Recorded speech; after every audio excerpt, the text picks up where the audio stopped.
Младите во Македонија или добиваат виза или посмртница. Ова е последна шанса, ќе не биде или не.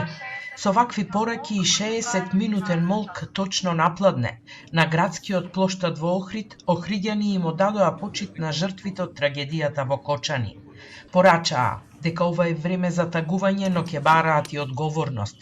Велат сочувствуваат со семејствата на оние кои трагично ги изгубија животите во дискотеката на смртта Пулс и изразија поддршка за сите повредени. Не сме собрани тука и како што можеме да прочитаме на паролите, Охрид е со вас и дека секогаш ќе ни останете во мисли и се надеваме дека ова уште еднаш нема да се повтори.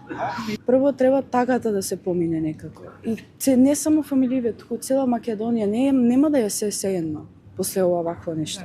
Велат загрижени се за својата иднина и ова е последна шанса што им ја даваат на властите. Порака до институциите имам да ова е последна шанса, или ќе не биде или нема да не биде. Треба да се свесни дека младите или добиваат виза или добиваат посмртница. Друго ние не знам, не сме добили. Или се бориме да заминиме или гиниме и гориме. Револтирани се што не се чувствуваат безбедно во сопствената држава.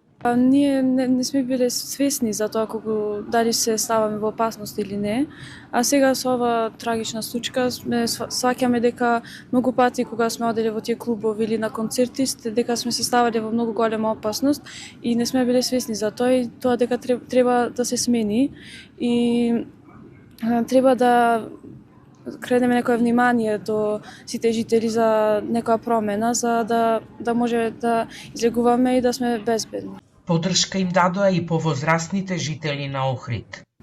Да се проверат сите објекти кои до денес што се десија, да не се заборават и да не се работи од случај до случај. Голема контрола и голем претрес во цела Македонија. Собирот беше во организација на младинската и ученичката заедница, заедно со студентските собранија и локалниот младински совет. На плоштадот отворена е и книга на жалост, која организаторите ќе ја испратат до владата, каде се надеваат ќе ги прочитаат пораките на младите.